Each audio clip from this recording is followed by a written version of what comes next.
One of our most commonly asked questions is how and when to repot your houseplants. The best time to repot your houseplants is in the active growing season, so that's spring or summer. If you repot your houseplants in the autumn or the winter and they're not in active growth, you run the risk of overwatering them. The best way to tell if you need to repot your houseplants is if you find yourself watering your houseplants way more frequently than usual. That usually means that there's more root in the pot than compost. Another way to tell if your houseplants need repotting is if roots are growing out of the bottom of the pot, like with this Ficus elastica here. A third way to tell is if you squeeze the sides of your plastic pot, you can often feel roots growing against the side of the pot on the inside. The best way to choose the next pot size for your plant is to figure out how quickly your plant is growing. If you have a fast-growing houseplant like a monstera or a ficus, it's best to jump a few pot sizes up. 2 or 3 inches is about correct.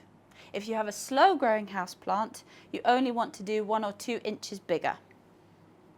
Your potting medium depends on your houseplant, but most multi-purpose houseplant compost will do. We add perlite into ours to add extra aeration. First thing to do is to fill your pot in about 1/3. So you want about 1/3 into the pot like so, and it's good as you're going to give it a good shake or a tap to make sure that the soil is settled into place and you don't have any air pockets.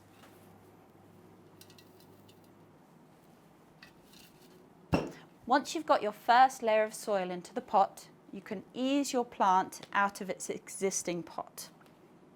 You do this by squeezing the sides of the pot. This loosens the roots away from the plastic. Once you've done that, you can gently pinch the stem and pull your plant out of its existing pot. Once your plant's out, it's really important at this point to tease the roots. You don't want the roots to continue growing in the circles that they're growing in, so it's good to give them a little tug with your thumb and forefinger, very gently, just so they're all facing downwards.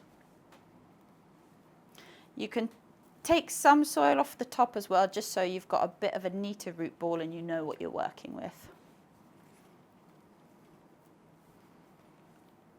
Once you have the roots teased out, you can gently place your plant into its new pot. You want the crown of the plant, where the stem meets the root, to be about 1 inch or so below the top level of the pot. If you plant it too high, you'll end up with a mound, and if you plant it too low, it might end up rotting the crown. Once you've got your plant into the pot, you want to slowly start infilling around the edges with your potting medium, like so. Again, it's good to shake or tap to make sure that the soil is falling between the roots and you don't end up with air pockets that will dry the roots out.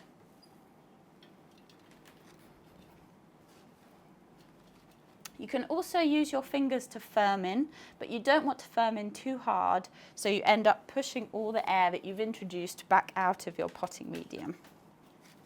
Again, keep shaking and tapping as you go. Once your soil is level with the crown of the plant, you can give it a good water in and you're ready to go.